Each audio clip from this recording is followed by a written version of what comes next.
Director Carter. Bumababa ang BP ng pasyente. Dalawang stent attempt, parehong bigo. Ihanda ang ultrasound guidance. Scalpel number 22. Vascular stapler. Lahat focus sa trabaho. Sundan ang lead ko.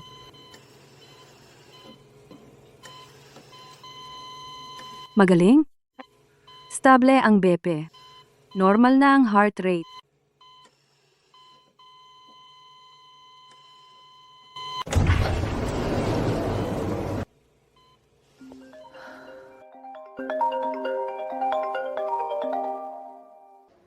Uy, mahal. Mag-e-entertain ako ng malaking kliyente ngayong gabi. Magpapalit ulit ako ng flight. Ang busy? Mukhang hindi na kita makikita ngayong gabi. Sige, ingat sa pagbalik. Sige, honey. Magpahinga ka. Malaking kliyente? Sino yon? Siyempre, ikaw na pilya. Sa loob ng fitting room ng mall, lakas loob mong gawin ito? Ang tapang. Iyan ang nagpapasaya. Hindi mo ba gusto? At saka, sa madaling panahon, mag-engage na ako kay Leo. Kaya enjoy natin ito habang kaya pa. Dad, ito si Mia, ang girlfriend ko.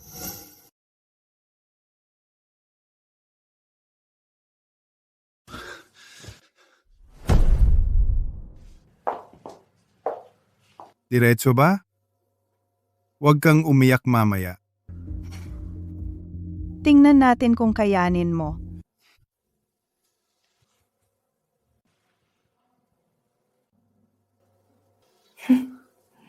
Tinala mo yon?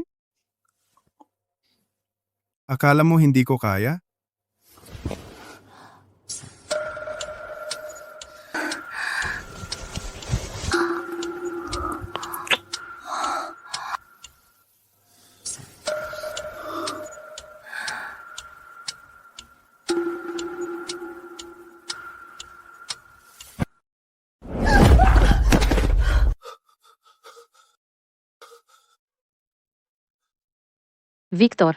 Victor, anong nangyari? Huwag mo akong takutin. Oh no, tulong. May tao ba? Tulong. Grabe, ang tindi nila sa fitting room. Director Carter, ang galing ng skills mo.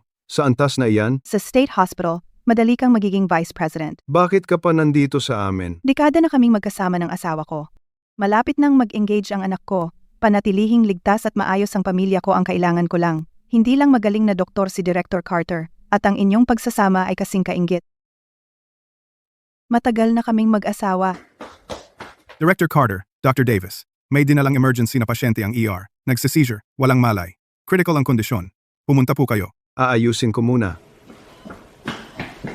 Alam mo ba, ang pasyenteng iyon ay nasa mall, nagkakinky sa fitting room at dinala palabas. Anong nangyari? Narinig ko matanda raw siya, uminom ng Viagra, tapos nagsimulang magbula ang bibig. Diyos ko, ang mga senior ngayon, grabe. Tigilan niyo na ang chismis tungkol sa pasyente. Pasensya na po, Director Carter. Mabilis, ihanda ang epinephrine.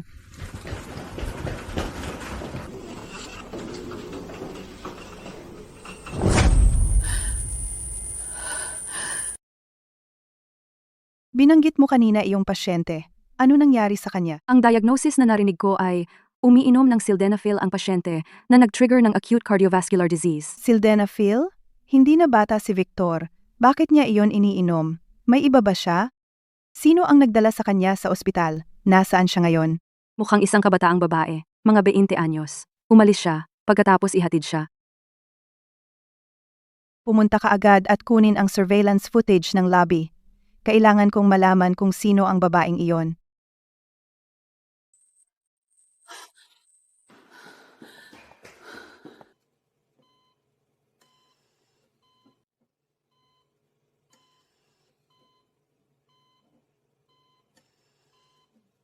Grace, sa susunod na Sabado ay ang ika-25 anibersaryo ng ating kasal. Baka hindi kita makasama sa araw na iyon.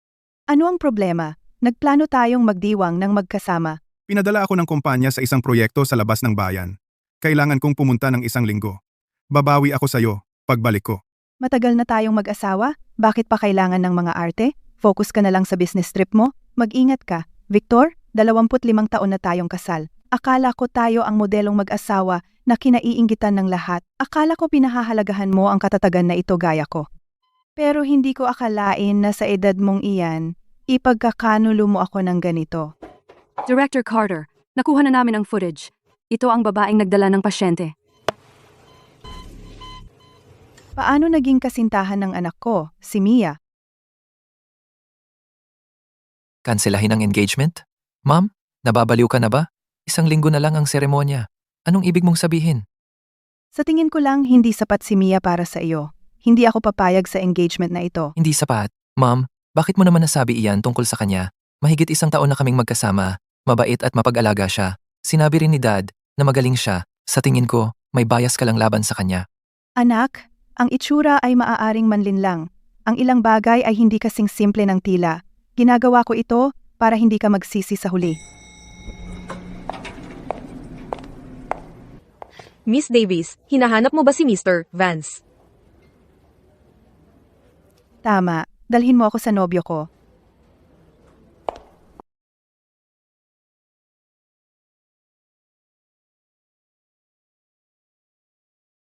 Ma'am, nailabas na ang mga imbitasyon. Kung kakanselahin ito ngayon, ay magpapahiya sa akin sa harap ng lahat. Mas mabuti nang mapahiya kaysa masira ang buhay. Leo, sinasabi ko sa iyo ngayon, kung ipipilit mo na makasama si Mia, hindi ka na anak ko. Wala akong pakialam sa iniisip mo. Si Mia ang para sa akin. Itutuloy ko ang engagement na ito. Walang makakapigil sa akin. Leo, magiging tapat ako sa iyo. Walang kabutihan si Mia, wala talaga. Nakasama na niya ang iyong tatay. Miss Carter, ano po ba talaga ang mali ko? Bakit po ninyo pinipilit si Leo na makipaghiwalay sa akin? Pinagbabanta pa po ninyo na itakwil siya? Tama na po, walang muwang si Leo. Ang maruming relasyon ni na Victor at Mia. Huwag na po itong banggitin sa harap niya. Baka hindi po niya kayanin. Bakit po? Alam mo naman kung bakit. Leo, naiintindihan ko na. Malamang, minamaliit ako ni Miss Carter. Dahil galing ako sa probinsya. Walang pinagmulan o estado. Kaya nga ako hinahamak niya at pinupuna ang lahat ng sinasabi ko. Sobra na kayo. Mahinhin at mabait si Mia. Kumpara sa mga babaeng mayayaman na spoiled, 100 beses siyang mas mabuti. Hindi ko akalaing ganito kakasnob. Wala itong kinalaman sa background niya. Marumi ang pagkatao niya. Hindi talaga siya karapat-dapat sa iyo. Sinasabi ko sa iyo, Leo, mas gugustuhin ko pang mamatay kaysa pumayag na magkasama kayo. Miss Carter, magiging tapat po ako sa inyo. Kung susubukan po ninyong paghiwalayin kami ngayon, huli na ang lahat dahil buntis ako sa anak ni Leo. Mahigit 1 buwan na ito. Anong sinabi mo? Totoo ba? Mia, ang galing. Anak, makinig ka sa akin. Baka hindi sa iyo ang bata sa tiyan niya. Ma, 1 beses ko na lang sasabihin ito. Kailangan kong panagutan si Mia. Kung patuloy mo akong pipilitin at gusto mo akong ihiwalay, sige, gawin mo na. Mia, naapi ka. Tara na. Bilhan kita ng mga bag na gusto mo. Ang tigas ng ulo ng batang iyon. Niloloko siya ni Mia. Talagang niloloko siya ni Mia. Dahil hindi nakikinig ang anak ko, kailangan kong hanapin ang kanyang ama. Victor, may kailangan kaming ayusin. Ma, sasabihin ko ito sa huling pagkakataon. Kailangan kong panagutan si Mia.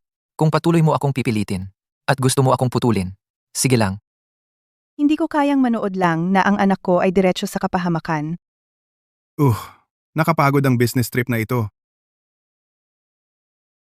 Anong nangyayari? Kaya hindi ko na-attend ang anniversary natin dahil sa work trip. Sa edad mo, nagtatantrums ka pa rin? Tingnan mo si Mia, napakamalambing at mapag-alaga sa anak natin. Hindi tulad mo, habang tumatanda ka, lalo kang nagiging walang konsiderasyon. Siyempre. Pagkatapos ng lahat, alam niya kung paano kang pasayahin. Wala akong talentong iyon. Grace Carter. Si Mia ay fiancé ni Leo. Bilang isang nakatatanda, bakit ka ganyan ka-sarcastic? Victor Vance. Buntis si Mia.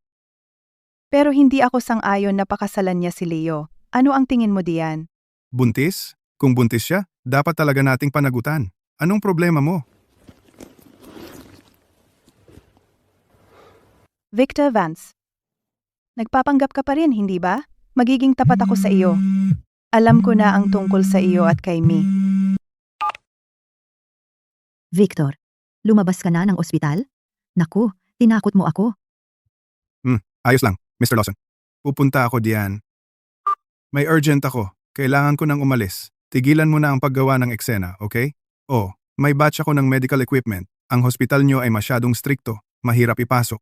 Kausapin mo ang vice president nyo. Gumamit ka ng koneksyon. Gawin mong gamitin muna ng mga departamento ang gamit natin. Nakuha mo? Iba ka talaga, Victor Vance. Ngayon, hindi ka na nagpapanggap. Kaya naging chief physician ako para lang daan ka para kumita ng pera?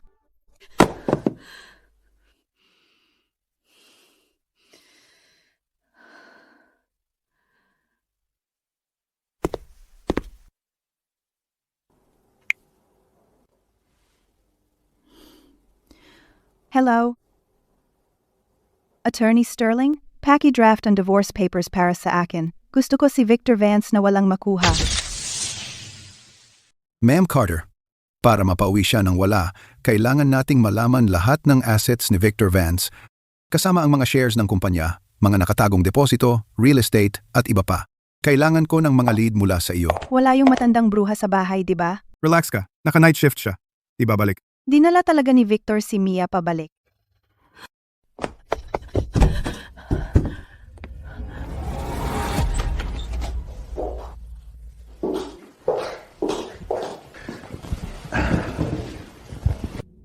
Narinig kong buntis ka. Sino ang tatay? Tigilan mo na. Di ba nag-business trip si Leo kamakailan? Tama, tama. Kahit paano. Vance pa rin yan. Mabuti. Kaya hindi pala kay Leo ang baby ni Mia. Victor, hayop ka. Victor, 3 taon na tayong magkasama. Bakit hindi mo na lang iwan ang asawa mo at pakasalan ako? Ang asawa ko ang chief physician sa ospital. Ang negosyo kong pharmaceutical ay maayos na tumatakbo salamat sa kanyang mga koneksyon. Ikaw? Galing ka sa isang maliit na pamilya sa probinsya. Bukod sa bata ka at maganda, ano pa bang meron ka? Sige, minamaliit mo ako. Huwag kang magalit, baby. Bata ka, maganda, at masunurin. Mas gusto kita. Pero lagi niya akong inaapi. Pinipilit pa niya si Leo na, iwan ako. Paano ako mabubuhay sa ganito? Bakit nagmamadali? Kinuhaan ko si Grace Carter ng malaking insurance para sa aksidente. Ako, ang beneficiary. This, Kaya, Ha, gets ko na. Kaya, hindi ka lang makakakuha ng malaking pera, kundi makakapag-asawa rin ako sa pamilya. Perpekto, Victor. tara, magpakasaya tayo sa huling pagkakataon. Wala nang susunod na pagkakataon. Victor, mahigit 20 taon ng kasal, at gusto mo akong patayin? Sige, huwag mo akong sisihin kung wala kang matatakbuhan.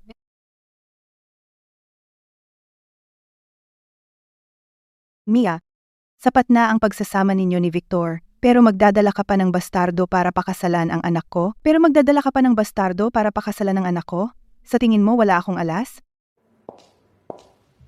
Hello.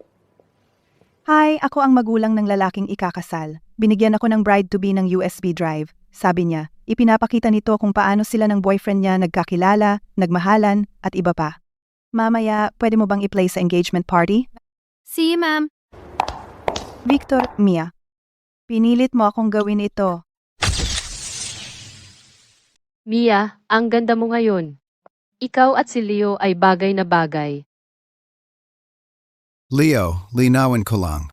Ang Mia namin ay galing sa simpleng pamilya, pero ngayong pakakasalan ka na niya, kung saktan mo siya, hindi kita pababayaan. Mr. Davis, anong sinasabi nyo? Mahal na mahal ko siya. Hindi ko gagawin yon. Paano ko siya sasaktan? Mr. Davis, huwag kayong mag-alala. Kapag nasa pamilya na namin siya, pangako, hindi siya maghihirap kahit kaunti. Mahirap sabihin yan. Kayo dalawa, baka hindi nyo siya saktan, pero may iba na maaaring manakit. Masayang araw ito. Huwag kang magsabi ng ganyan. May mali ba akong sinabi? Wala na yun. Ngayon ang engagement party ni Mia at Leo. Maaga pa kaming dumating. Bakit hindi pa dumadating ang nanay ni Leo? Mahalaga ba kami sa kanya? Oh, nanay, Miss Carter, baka may mas importanteng bagay siyang inasikaso. Mas importante. Hindi importante ang engagement ng anak niya. Malinaw na minamaliit niya tayo. Dahil galing tayo sa simpleng pamilya, nagpapakita siya ng kapangyarihan. Saan ka galing? Bakit ka late na late? At ano yang suot mo? Lumabas ako para sa inyo ni Mia, para maghanda ng surprise. Ano ang sinasabi mo? Ito ang engagement party ng anak mo at ni Mia. Anong surprise ang kailangan ko mula sa'yo? Ha? Mom, ngayon ang araw ng engagement ko. Kung hindi mo kami mabibless, okay lang. Pero wag kang magsalita ng may panunuya. Gusto mo bang sirain ang engagement ko para maging masaya ka? Anak, ginagawa ito ni nanay para sa ikabubuti mo. Tama na. Huwag mong sisihin si Miss Carter. Siya ang direktor ng isang malaking ospital. Busi siya sa trabaho, kaya hindi nakakagulat na late siya. Tingnan mo si Mia, napaka-considerate. Ikaw naman, nagiging makitid ang pag-iisip mo at hindi makatuwiran. Dapat matuto ka sa magiging manugang mo. Matuto ng ano sa kanya? Matuto maging maninira ng pamilya? Anong sinasabi mo? Anong ibig mong sabihin na ang anak ko ay homewrecker? Sabihin mo ng diretso. Grace, sobra ka na. Kahit na minamaliit mo ang anak ko, hindi mo siya pwedeng siraan ng ganyan. Hindi ko siya sinisiraan. Kung homewrecker man siya o hindi, alam niya mismo yon. Honey, hindi ko ginawa. Wala akong ginawang ganun. Mom, matagal ko nang kasama si Mia. Kilala ko siya. Kung nandito ka para paghiwalayin kami, hindi ka welcome dito. Umalis ka. Leo, talaga bang akala mo, nakilala mo ng husto ang katabi mo? Tama na. Anong nangyari sa'yo? Ha? Una, tinititigan mo ako, tapos lagi mong binabati ko si Mia. Masaya ka lang ba kapag sinisira mo ito? Aw, nandito ako ngayon para sirain ang engagement. Hindi karapat-dapat si Mia para sa anak ko. Anong nangyayari? Alam ba niya ang tungkol sa min ni Mia? Wala kang karapatan na maging mapili sa aking Mia. Kung patuloy mo siyang sinisiraan, hindi siya magpapakasal sa pamilya mo. Tama. Mahirap kami pero may dangal kami. Oy, huwag kang magalit. Tigilan na yan. Sumama ka sa akin. Umalis? Saan? Hindi pa kita nasasabihan. Anong tungkol sa akin? Tungkol sa inyo ni Mia. Panahon na. Salubungin natin ang bride at groom sa entablado. Sige, sige. Tigilan na yan. Mia, bakit ka nakatayo diyan? Umakyat ka na kasama ni Leo. Miss Carter, tigilan mo na yan. Buntis ako sa apo mo. Anong problema mo? Lumayo ka sa akin. Anong gusto mo? Gusto mo ba ng diborsyo?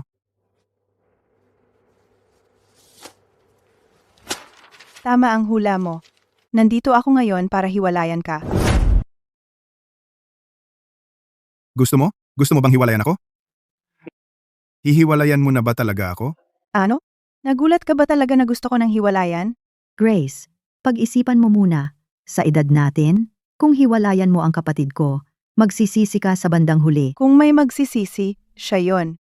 Sa lahat ng mga taon, binigyan ko si Victor ng mga anak at umasa siya sa mga koneksyon ko para palaguin ang negosyo niya. Marami na akong naibigay sa kanya, ngunit sa likod ko ay nakipag-ibigan sa ibang babae. Kaya di ba dapat ko siyang hiwalayan? Ikaw, ano bang sinasabi mo? Kailan ba ako nakipag-ibigan sa ibang babae? Sa puntong ito, nagpapakatanga ka pa rin? Ay naku, alam ba talaga niya ang lahat? Imposible yan. Ang kapatid ko, hinding-hindi gagawa ng ganon. Ebidensya? May ebidensya ka? Gusto mo ng ebidensya? Tingnan mo. Magandang umaga, mahal kong mga kaibigan at pamilya. Sunod, manood tayo ng video para balikan ang kanilang matatamis na alaala. Palakpakan naman, pakiusap. Tingnan nyo kung gaano sila kasaya. Hindi tulad mo. Sandali, isang video? Wala to sa rehearsal. Pinaplay ko sa kanila yan. Ikaw? Leo, anong video? Bakit hindi ko alam? Hindi ba ikaw ang nagpapaplay niyan? Victor, 3 taon na tayong magkasama.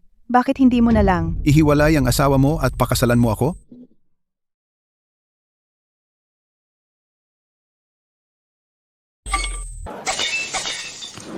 Hindi.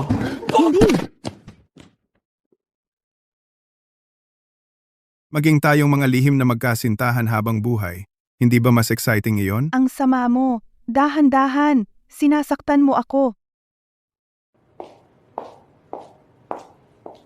Excuse me. Nawalan ako ng mamahaling kwintas sa inyong fitting room. Pakitingnan ng security footage. Bakit ito pinapalabas sa engagement? Ang dalawang ito ay nasa fitting room na ginagawa iyon. Pamilyar na pamilyar ang boses ng babaeng ito. Hindi pa ako tapos makinig. Sino ba talaga ang kasama kanino? Parang boses ni Mia ito. Sino ang nagsabi sa iyo na ipalabas ito sa kasalan? Saan mo nakuha ito? May lakas ka ng loob na tanungin ako kung saan ko nakuha ito. Hindi mo ba alam? Anong ibig mong sabihin? Ano ba talaga ang ibig mong sabihin? Victor, binigyan na kita ng pagkakataon. Nagpapakatanga ka pa rin ha? At bingi ba kayong lahat? Hindi ba ninyo marinig kung sino ang kausap kanino? Diyos ko, Hindi ba sila ang magiging biyen ng lalaki? At manugang na babae? Ang plot na ito, niloko ba ng tatay ang anak? Mia, sabihin mo sa akin kung ano ba talaga ang nangyayari. Ikaw at Tatay, hindi ko ginawa. siya iyon. Si Miss Carter ang nag-set up sa akin.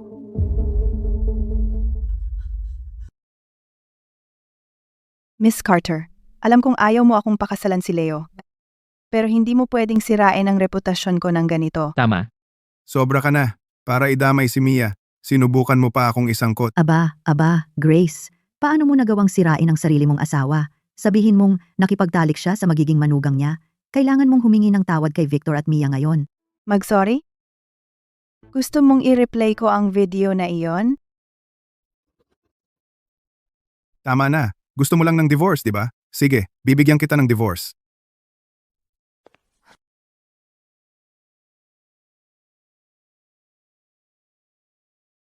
Hindi ko alam kung sino ang nagbigay sa'yo ng video na iyon. Pero ang sabihin na ang dalawang iyon, na ang mga mukha hindi man lang makita, ay ako at si Mia ay walang katuturan. Wala akong ginawang masama sa'yo. Tama na. Nakasign na ang divorce papers. Ano pang ginagawa mo dito? Umalis ka. Tama. Sabi rin ni Leo na hindi ka na niya nanay. Hindi na tayo magkaugnay. Umalis ka. Umalis ka. Akala mo dahil lang umalis ako. Maari pa bang ituloy ang kasal ngayong araw? Ikaw, anong ibig mong sabihin? Victor, hintayin mo lang. Makuha mo ang nararapat sa'yo.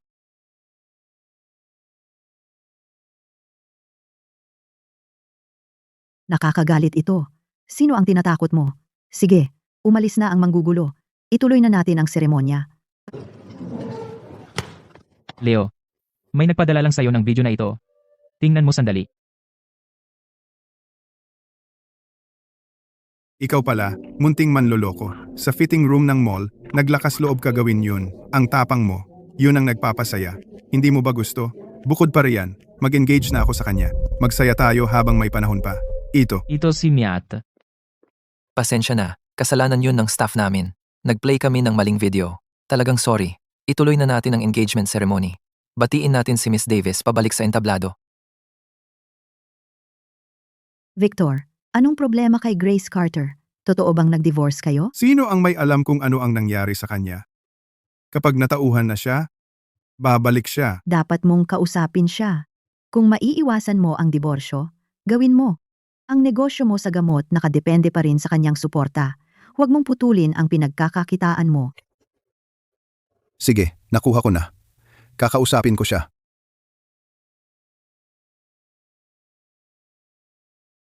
Mahal na G. Vance, gusto mo ba? Hindi.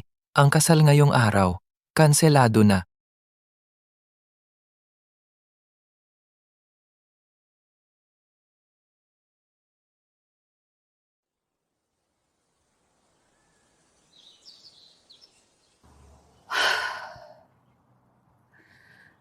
Tapos na ang lahat.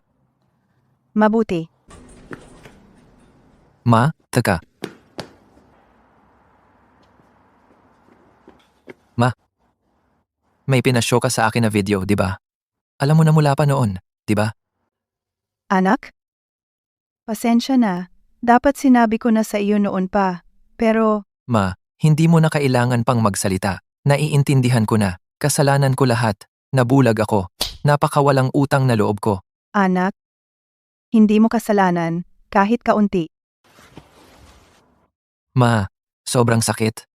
Hindi ko inakala na si Dad ay makikipagrelasyon kay Mia. Hindi rin ako.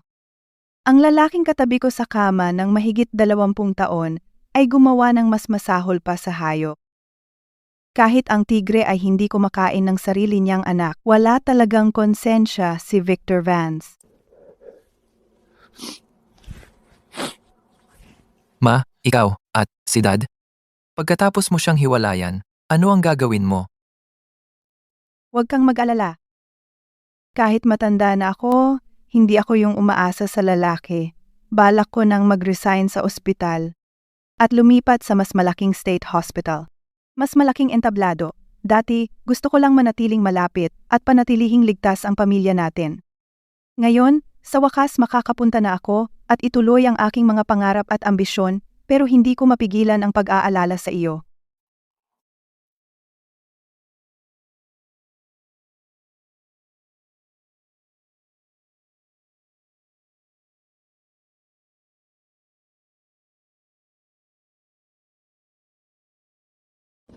Anong nangyayari? Bakit siya tumakas mula sa seremonya? Hindi ko rin alam. Ikaw, pinahiya mo ang nanay mo at ako.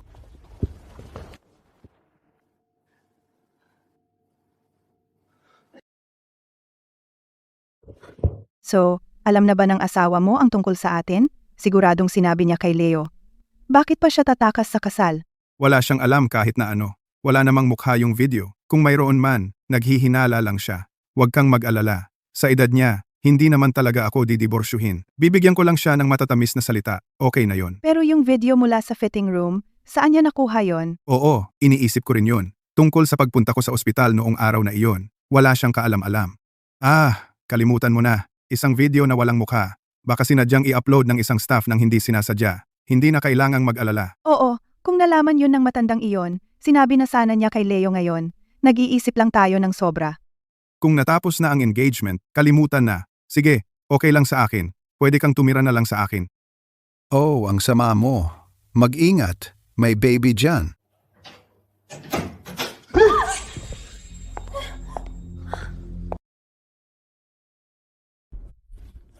Mahal, ikaw. Bumalik ka? Ano, walang pera para sa hotel? O mas exciting kapag sa bahay ginagawa? Miss Carter, wag kang magkamali ng akala. Ako. Hiwalay na ako sa kanya. Kung ano man ang meron sa inyo niya, walang dapat ipagkamali. Tama na. Dahil sa'yo. Hindi na makauwi si Mia. Sandali lang siya. Sa totoo, kasalanan mo ito.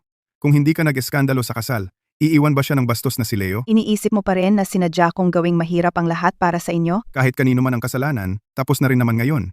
Huwag kang magalit. Ihahatid ko na si Mia mamaya. Tapos pag-uusapan natin ang tungkol sa atin. Okay? Wala na sa pagitan natin. Pinirmahan mo na ang divorce papers. Mula ngayon, wala na tayo para sa isa't isa. Grace Carter, sobra ba akong naging mabait sa'yo? Sa edad natin, talaga bang hihiwalayan mo ako?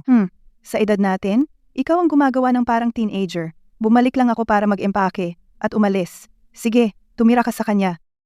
Anong ibig sabihin niyan? Pinaghihinalaan mo pa rin kami ni Mia? Siya ang girlfriend ng anak ko. Nakakasuka ang isip mo. Ang isip ko ay nakakasuka? Kayo ni Mia ay gumawa ng mga bagay na nakasakit sa akin at nakasakit sa ating anak. Hindi ba yun nakakasuka? Ikaw, Miss Carter, ikaw, mali ang pagkakaintindi mo. Palagi kong itinuring si Mr. Vance bilang nakatatanda. Tumahimik ka. Kung lalo kang nagpapaliwanag, lalo kayong nakakasukang tingnan. Wala na. Wala akong gusto kahit isang bagay sa bahay na ito. Hindi na ako makatingin sa inyo. Grace. Grace, makinig ka sa akin. Wala nang sasabihin. Tapusin na natin ito. Victor, lumampas na ang matandang bruha. Desidido na siyang hiwalayan ka. Pagkatapos nun, anong mangyayari sa negosyo mo? Kalimutan mo na siya. Direktor lang siya sa isang maliit na ospital. Akala niya, ang galing-galing niya. Nakagawa ako ng mga koneksyon sa pamamagitan niya. Nakipag-ugnayan ako sa isang malaking kumpanya sa Riverdale. Malapit na, magiging sales director ako doon. Talaga, Victor? So mas malaki ang kikitain mo. Isipin mo, bilang sales director, maraming pagkakataon na kumita ng pera. Ilang milyon kada taon. Walang problema. Wow, kaya mong kumita ng ganyan kalaki. Victor, kung ganyan kalaki ang sweldo, kapag nandun ka na, pwede mo ba akong isama? Gaya ng bilang medical rep o ano? Si Leo, nag-iiba na ngayon, at dinadala ko ang anak mo. Kailangan mong alagaan ako. Huwag kang mag-alala. Isang salita lang mula sa akin.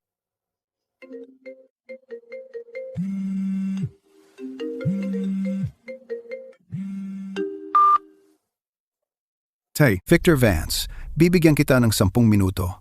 Umuwi ka na agad.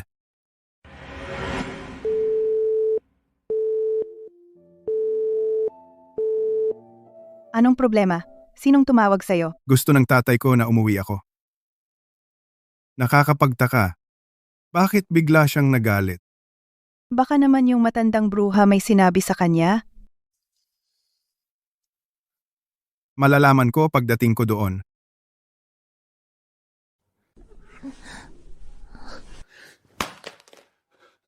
Buwisit. Pagbalik niya, babaliin ko ang mga binti niya.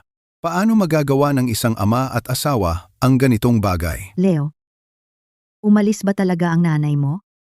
Nakipaghiwalay lang siya sa tatay mo basta na lang? Siyempre, kung ikaw, kaya mo bang tiisin? Lolo, Tita Sara, umalis na ang nanay ko. Gusto ko ring lumipat sa ibang lungsod at maglaan ng oras para magpahinga. Hindi ko talaga alam kung paano haharapin ang tatay ko. Siya. Anak, tuloy ka.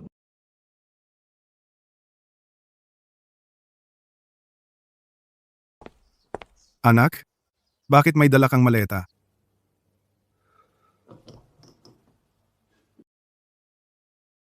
Saan ka pupunta? Ikaw, bakit mo ako tinitingnan ng ganyan? Aray, ikaw bastos. Lakas ng loob mo bang banggain ang tatay mo? Sira ba ang ulo mo? Anong nangyayari? Nababaliw ang lahat.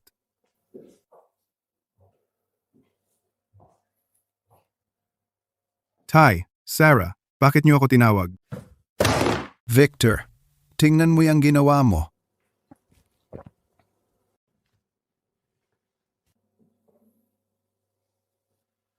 Tay, Sarah, saan? Saan nanggaling ang video na ito? Tay, ito, tiyak na peke ang video. Gawa ng AI. Huwag kang maniwala. Ikaw, walang kwentang hayop. Sa edad mo, nagloloko ka pa? Kung kailangan mong magloko, bakit sa girlfriend ng anak mo pa? Sigurado ka bang hiyain ako ng tuluyan? Saka ka lang titigil? Tay, kumalma po kayo. Kumalma. Tay, pasensya na po. Wala ako sa tamang isip. Wala sa tamang isip? Alam mo ba kung ilang tao ang sinira mo? Tay, itong video. Si Grace ba ang nagpadala nito sa inyong dalawa? Siya ba? Lakas ng loob mo bang banggitin si Grace? Diborsyado ka na niya. Ano ang gagawin mo sa buhay mo ngayon? Ano kung diborsyado kami? Akala mo ba hindi ako mabubuhay kung wala siya? Bata at maganda si Mia. Sandaang beses siyang mas maganda kaysa sa matandang bruha. At buntis siya sa anak ko. Ano? Alam mo at hinayaan mo pa siyang magpakasal kay Leo? Hayop ka, lumabas ka, umalis ka dito.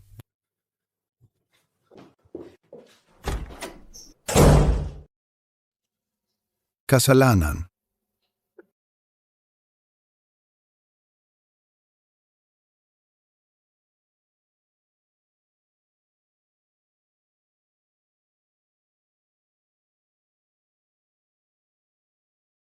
Arthur? Teka, mukhang dapat tawagin na kitang Mr. Thorne. Grace, tagal na tayong hindi nagkita. Tagal na tayong hindi nagkita. Hindi ka ba nasa State Hospital sa Riverdale? Anong nagdala sa iyo sa munting bayan namin? Sa totoo lang, pumunta ako para imbitahan kang sumama sa amin. Ano? Ikaw? Kaibigan? Ang tagal na. Agad mo akong inaalok ng trabaho? Kakalisan ko lang. Paanong nalaman mo agad? Agad akong sinabihan ng direktor mo, kaya nanggaling ako sa probinsya. Sa talentong tulad mo, kung huli ako ng isang hakbang, baka may iba nang sumalo sa iyo. So, matandang kaibigan? Nangarap tayo noon na magkasamang lumaban. Gusto mo pa ba? Ang pagdating mo rito ng personal ay isang malaking karangalan para sa akin. Paano ko patatanggihan? Dahil nangako tayo noon na magsikap ng magkasama, kaya't may bisa pa ang pangakong iyon. Ang galing. Kaya kapag tapos ka na rito at pumunta ka sa Oakmont, anumang kailangan mo, sabihin mo lang, aayusin ko lahat para sa iyo. Ang bihirang oportunidad na ibinigay mo sa akin ay malaking tulong na. Sa maliliit na bagay, ayaw ko namang abalahin ang isang abalang tao tulad mo, Mr. Thorne. Sige, hihintayin ko ang tawag mo. Kaya hihintayin kita sa Riverdale. Grace, tawagin mo na lang akong Arthur. Mas mainit pakinggan. Sabi nila, nakakalimutan ng mayayaman ang lahat. Paano niya naaalala ang isang pangako mula mahigit 10 taon na ang nakaraan?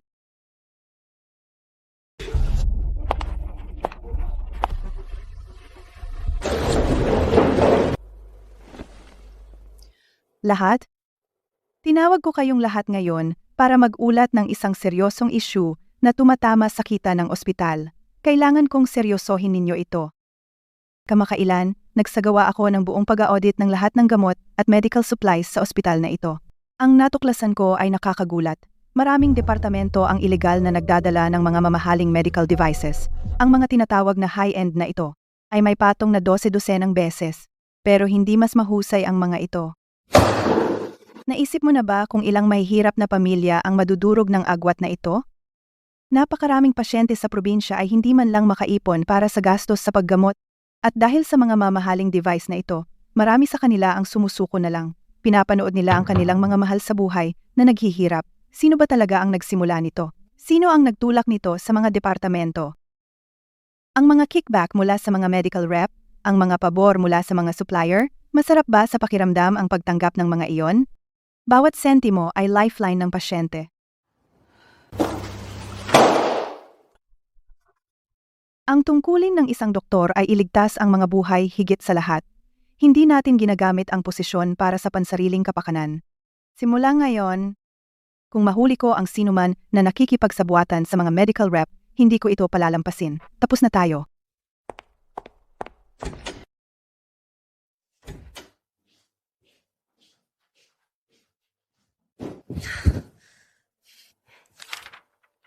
Pumunta ako sa ilang ospital ngayon. At hindi man lang nila ako pinansin. Pinalayas pa ako ng security. Galit na galit ako.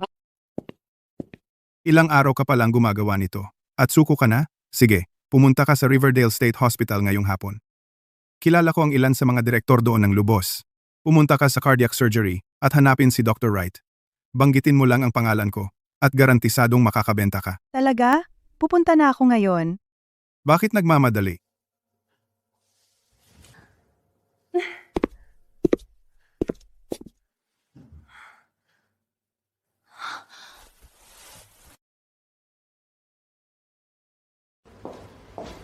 Ang pasyenteng nagpa-transplant ng puso na na-admit, ilang araw na ang nakaraan ay galing sa isang mahirap na pamilya na walang health insurance. Magtanong ka sa social work department mamaya?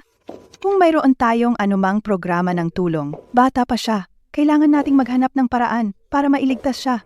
CJ po, President Carter, mamaya po akong magtatanong. At saka, sa pediatrics, yung batang may acute leukemia na galing kagabi ay nangangailangan ng operasyon sa lalong madaling panahon. Kunin ang hematology department, ang transplant center, at ang anesthesiology department para magkonsulta. Sasama rin ako.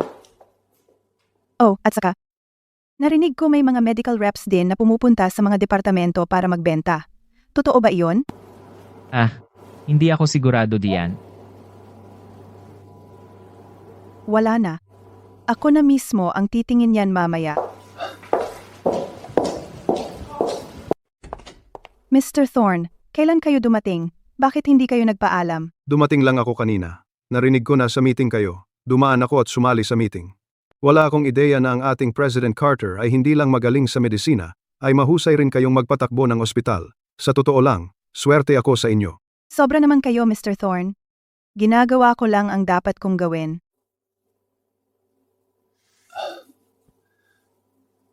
Ngayong gabi, libre ba kayo sa hapunan? Tungkol ba ito sa isang proyekto?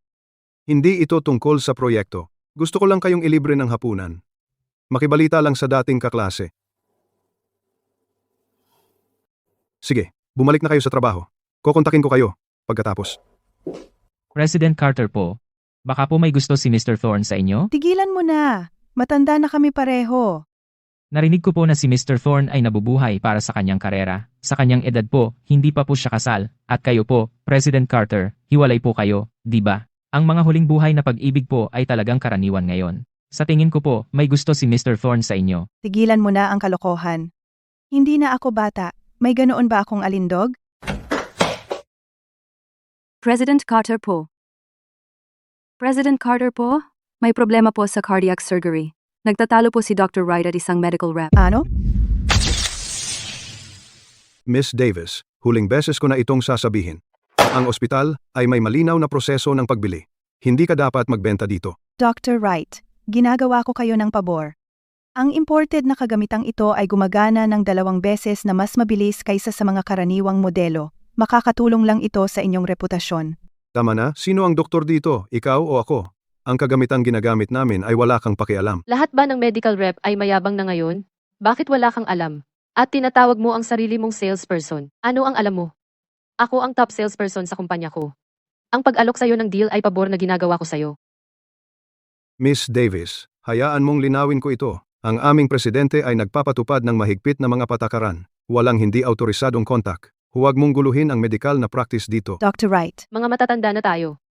Huwag kang magpakatanga. tulungan ninyo akong maisara ang deal na ito. Marami kayong mapapala dito. May maiulat ako sa kumpanya ko. Win-win ito. Nababaliw ka ba? Anong kalokohan ang sinasabi mo? Lahat ito ay ilegal. Baliw ka. Lumabas ka agad. Dr. Wright, ano ang ibig ninyong sabihin? Ang lalaki ko at ang vice president ninyo na si Luis ay matalik na magkaibigan. Noong huli kayong nag-dinner magkasama, nangako kayong uunahin ang aming mga produkto. Ngayon gusto ninyong bawiin ang inyong salita? Sino ang may tapang na manggulo sa ospital?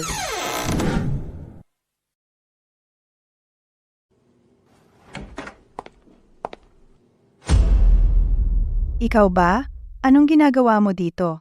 Director Carter po. So magkakilala po kayo? Kung alam ko lang? Huwag kang magkamali. Hindi kami close. Hindi ko alam kung paano mo natagpuan ang lugar na ito para magbenta. Pero ginagambala mo ang trabaho namin. Umalis ka na ngayon. Grace, hindi ka na magiging biyenan ko. Ito ay lugar ng trabaho. Sino ka ba sa tingin mo? Anong karapatan mo para paalisin ako? Miss Davis, alam mo ba ang sinasabi mo? Pero si Director Carter ay... Oo, naiintindihan ko na. Kaya umalis ka at pumunta dito. Pero hindi ka rin maganda ang lagay. Direktor pa rin na mababa? Intindihin mong mabuti. Hindi ako nagtatrabaho para sa iyo. Hindi mo ako mapapag-utos. Saang kumpanya ka? Director Carter po. Siya ay medical rep ng Apex Pharma. Unang beses niya dito. Apex Pharma. Si Victor ang nagpadala sa iyo, hindi ba? Tama, siya ang nagpadala sa akin dito. Hindi mo pa alam ha? Iniwan ka ni Victor at na-promote na siya. Pinadala siya ng headquarters sa Riverdale para maging branch director. Ako ang pumalit sa dati niyang posisyon. Ano? May problema ka? Walang problema. Pero kung sino man ang nagpadala sa iyo, kailangan mo pa ring umalis. Palayasin siya. Ikaw, lakas ng loob mong hawakan ako? Tatawag ako ngayon. Ipatawag si Vice President Luis dito. Hintay ka lang. Hayaan mo siyang gawin. Gusto kong makita ang kaya niya. Natatakot ka na? Sasabihin ko sa'yo. Nandito ako ngayon Kasi na-clear na ni Victor sa iyong malaking boss. sa iyong malaking boss. Wala ka kundi isang punong manggagamot. Labanan mo ko? At papatanggal kita sa kanya. Hello? Vice President Luis? Ako to, si Mia. Nasa clinic mo ngayon ng cardiac surgery. Pwede ka bang pumunta dito? Ngayon na.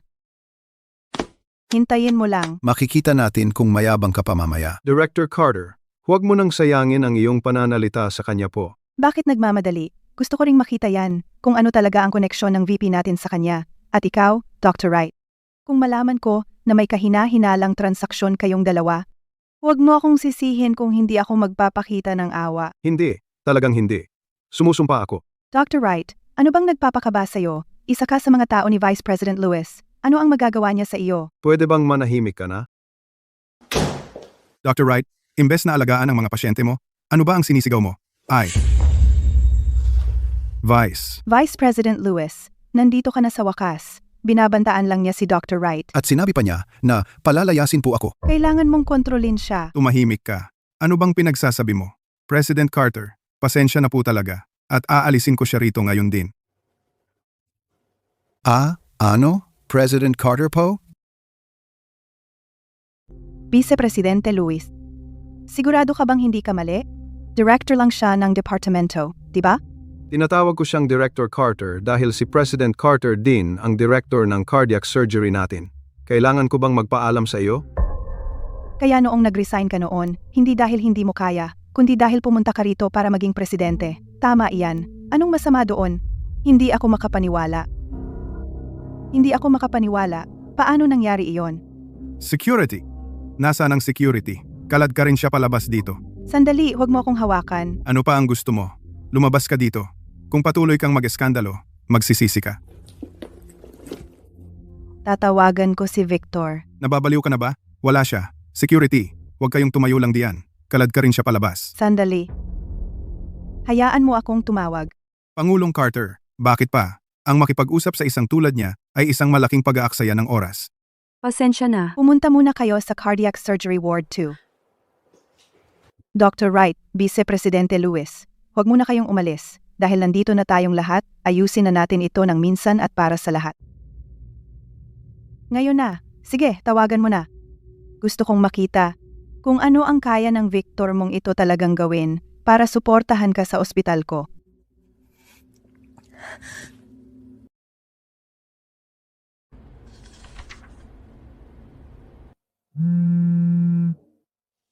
Uy, kamusta? Pumirma na ba si Dr. Wright?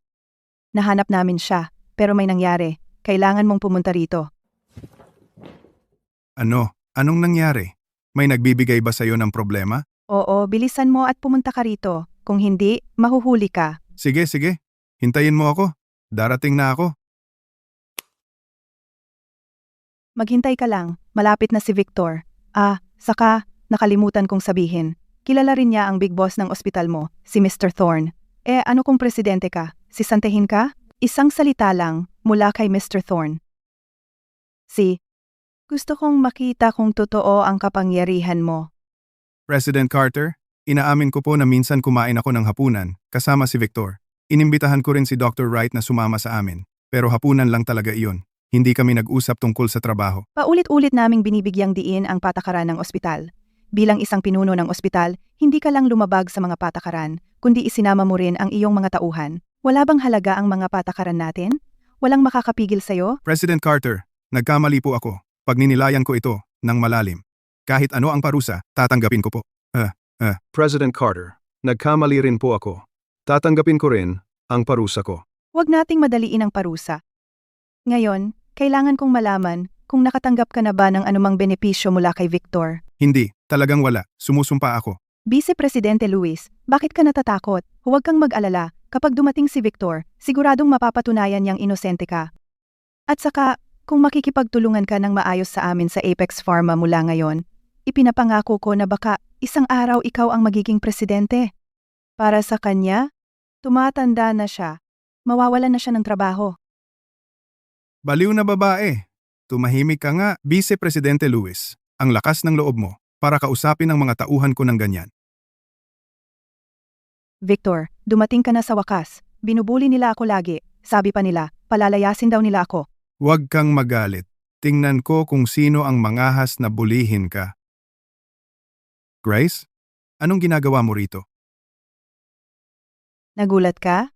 Ito ang sinabi ko sa'yo, ang bagong presidente ng ospital natin, Presidente Carter.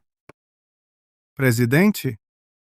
Talagang pumunta ka sa Riverdale State Hospital para maging presidente? Ano? Akala mo hindi ko kaya? Hindi.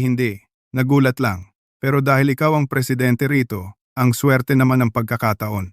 Ang Apex Pharma ay laging nakapartner sa ospital nyo. Mula ngayon, aasa kami sa'yo. Suporta? Ang medical devices ng kumpanya nyo ay 10 beses mas mahal kaysa sa iba, pero hindi naman mas mahusay kaysa ordinaryo. Marketing hype lang yan at akademikong pambalot. Akala mo walang makakapansin. Gaano karaming maruming deal ang nangyayari sa likod? Mas alam mo yan kaysa kanino man? Victor, sa tingin ko bitter lang siya dahil tayo na. Naiinggit siya. Ginagamit niya ang posisyon para maghiganti. Ano kung presidente siya? Grace, alam ko nagkasala ako sa'yo noon. Naging gago ako, pero nag-asawa tayo dati. Hindi mo pwedeng abusuhin ang kapangyarihan mo para putulin ang kita ko. Presidente Carter, kayo pala ay mag-asawa dati? Ex ko lang. Matagal nang tapos yan. Linawin ko lang. Doktor ako. At presidente ako ng ospital na ito. Kung ang kagamitan ay ayon sa pamantayan, kung angkop ba ito, desisyon yan ng medical team batay sa kalagayan ng merkado. Walang ibang may huling salita. Grace, pag-isipan mong mabuti. Sigurado ka bang gusto mong gawin ito? Ginagawa ko ito para sa mga pasyente, para sa mga doktor natin, at para sa ospital natin. Sige, hayaan mo ang malaking boss ng ospital mo, si Mr. Thorne ang mag-ayos nito.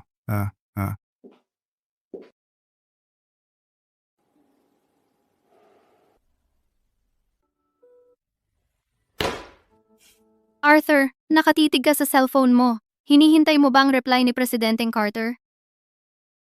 Ano ba talaga ang iniisip mo?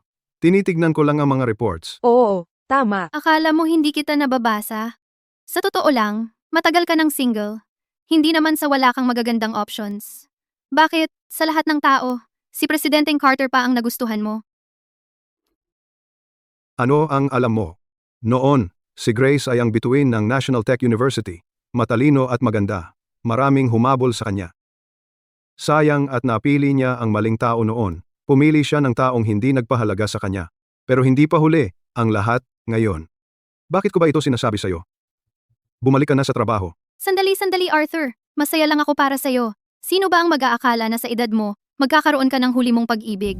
Ikaw? Sandali, kailangan kong sumagot ng tawag. Hello? Ikaw ba ang assistant ni Mr. Thorne? Ano ang maitutulong ko? Ito ang sitwasyon. Nasa cardiac surgery ng hospital niyo ako ngayon. May nakakalito akong sitwasyon. Naisip ko lang, kasama mo ba siya ngayon? Kailangan namin siyang pumunta para tumulong malutas ito. Ano ang nangyayari? Sabihin mo na lang. Tungkol ito sa bago niyong Presidenteng Carter. Ano ang nangyari kay Presidenteng Carter? Kasama ko si Mr. Thorne. Sandali lang. Darating kami agad. Tungkol kay President Carter. Sino ang tumawag sa'yo? Apex Pharma iyon. Isang sales director na nakabase dito sa Riverdale. Hindi ko alam ang mga detalye. Sa tingin ko nasa ospital natin siya at nakikipag-away kay President Carter. Tara na. May naglalakas loob na manggulo kay President Carter sa ospital ko? Gusto kong makita ito. Teka lang. Darating si Mr. Thorne anumang oras. Victor. Matagal ka ng medical rep. Ito ba ang pinakamagagawa mo? Ano ang ibig mong sabihin? Dapat alam mo na kung paano gumagana ang mga ospital. Dati, kapag may nakita kang department head, kailangan mong magtago-tago, takot na may makakita sa'yo. Bakit ang tapang mo ngayon? Namumuliti ka at pinipressure ang mga tao? Hindi ka ba natatakot na malaman ito ng iba at mawalan ka ng trabaho? Ang misyon ng bawat ospital ay iligtas ang buhay. Hindi ito plataporma para sa personal mong pakinabang. Kahit dalhin mo ang boss mo dito ngayon, naniniwala akong hindi siya kakampi mo. Tigilan mo ang pagpapakabanal. Hindi ako naniniwala na ang boss mo tatanggihan ang madaling pera para tulungan ka, isang outsider. Victor, mas mabuting pag-isipan mo ito ng mabuti. Kung malaman ng iba ang ginawa mo ngayon, wala na ang karera mo. Ikaw. Sinusubukan mo ba akong takutin sa lahat ng ito? Matagal na kaming magkakilala ni Mr. Thorne. Matagal na? Kilala ba kita?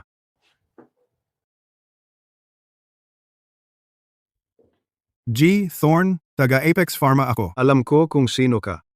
Pero hindi naman tayo gaanong close. President Carter. Sabihin mo sa akin ang nangyari. Dinala niya ang grupo niya sa ospital para magbenta. Nagdulot ng kaguluhan? Tama iyan. Pinaalis namin siya. Sabi niya may special connection daw siya sa iyo. Mr. Thorne, hayaan niyo po akong magpaliwanag. Medyo napasobra lang ako kanina. Kaya ako sinubukan na bluff siya. Pero ang boss namin ay talagang matandang kaibigan mo. Lagi niyang binabanggit ang Riverdale Hospital at ang partnership namin dito. Kaya ako, ang ospital ay may trabaho sa Apex. Pero sino ang nag-utos sa iyo na pumunta rito at magbenta? Kami ang bumibili ng equipment. Kung gagamitin ito ng doktor ay depende sa pasyente. Bakit ka nakikialam, Mr. Thorne? Mr. Thorne, mali po ako. Aalis na po ako. Teka. President Carter, may iba ka pa bang sasabihin? Ikaw ang tinatanong ko. Pribado, kasama ang ating mga doktor, mayroon ka bang anumang pinansyal na transaksyon? Wala, talaga, wala. Kasama sina Vice President Lewis at Dr. Wright. Isang pagkain lang ang meron kami. Tama? Yun lang ang isang pagkain. Wala nang iba. Vice President Lewis, Dr. Wright, tumanggap kayo ng pagkain mula sa isang partner. Lumalabag iyan sa patakaran at etika ng ospital. Haharap kayo sa disciplinary action. May tumututol? Tinatanggap ko ang disiplina. Tinatanggap ko rin. Mabuti. Tatalakayin ko ang mga detalye sa board. Maaari na kayong umalis. Simula ngayon, ikaw at ang mga taga-Apex Pharma ay bawal na sa Riverdale Hospital, Mr. Thorne. Iminumungkahi kong tapusin ang kooperasyon sa Apex. Alisin ang lahat ng kanilang equipment at supplies. Ano sa tingin mo? Grace Carter, pagkatapos ng lahat, dati tayong kasal. Kailangan mo ba talagang maging ganyan kasama? Uy, Mr. Walsh. May sasabihin ako sa inyo. Si Victor Vance mula sa inyong kumpanya ay pumunta sa ospital namin at nag-iskandalo. Napakasama ng naging epekto. Galit na galit si President Carter. Nagdesisyon na siyang putulin ang lahat ng ugnayan sa Apex Pharma. Pasensya na, Mr. Walsh. Pakiusap, ayusin ninyo ito ng maayos. Mr. Thorne, nagkamali po ako. Hindi na ako muling tatapak sa Riverdale Hospital. Pakiusap, huwag ninyong kanselahin ang partnership. Kung masira ang partnership, tiyak na sisibakin ako ng boss ko. Pakiusap, nagmamakaawa po ako. Walang silbi ang pagmamakaawa. Si President Carter ang ikinagalit mo, hindi ako. Lumabas ka. Tanga ka. Mahal, nagkamali ako. Alam kong talagang nagkamali ako. Ano nga ba ang mali mong ginawa? Hindi dapat kita pinagkanulo. Hindi dapat ako pumunta dito para kalabanin ka. Hindi ako umaasa na mapapatawad mo ako. Nakikiusap lang ako na huwag mong hayaang ang ospital ay kansilahin ang partnership sa Apex Pharma. Hindi ko kayang mawala ang trabahong ito. Pakiusap. Una, hiwalay na tayo, kaya wag mo akong tawaging ganyan. Pangalawa, sarili mo ang may kasalanan nito. Hindi lang ikaw ang tinutukoy ko. Pangatlo, ang dahilan kung bakit naming tinatapos ang partnership ay ang inyong sobrang taas na presyo ng medical equipment. Ito ay iresponsable sa mga pasyente. Kaya, pasensya na, dapat ka nang umalis. Guwardiya, kalad ka rin silang dalawa palabas.